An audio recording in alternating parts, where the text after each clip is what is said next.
दो कौवों ने एक विशाल बरगद के वृक्ष पर एक बहुत खूबसूरत घोंसला बनाया था, पर उन्हें पता नहीं था कि उस वृक्ष की कोटर में एक काला नाग रहता था।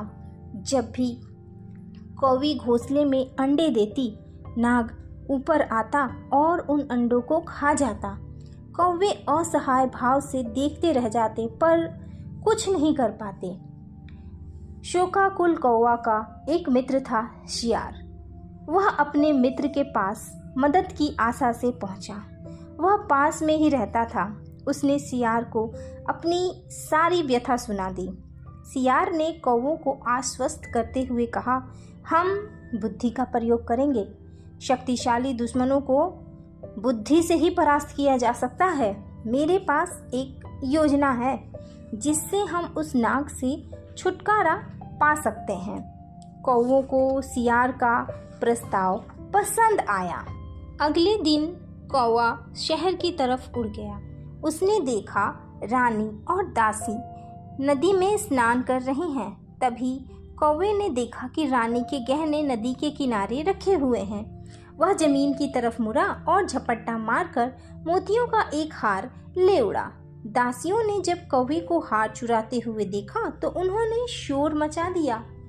शोर सुनकर सभी सैनिक उस स्थान पर पहुंचे। उन्होंने देखा कि एक कौवा मोतियों का हार अपनी चोंच में दबाकर दूर उड़ा जा रहा है। उन्होंने लाठियां और पत्थर उठाए और कौवे को निशाना बनाकर फेंक दिया, पर सावधान कौवे ने बहुत सरलता से उनको छका दिया। वह जानबूझकर धीरे धीरे उड़ रहा था ताकि सैनिक उसके पीछे पीछे जंगल के अंदर तक आ जाएं। कौवा उड़ते हुए उस पेड़ तक आया और हार उस कोटर में गिरा दिया जहां वह नाग आराम कर रहा था। फिर वो कौवा उसी पेड़ की डाल के ऊपर बैठकर जोर जोर से काव काव करने लगा ताकि सैनिकों का ध्यान उस तरफ खींच सके। कौवे के कर्कश शोर को सुनकर नाग कोटर से बाहर निकल आया और हार को देखकर चौंक गया।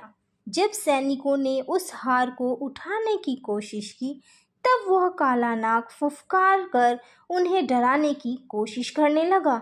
यह देखकर सैनिकों ने लाठी और पत्थर की मदद से नाग को मार डाला। नाग को मारकर वे सैनिक हार लेकर लौट गए।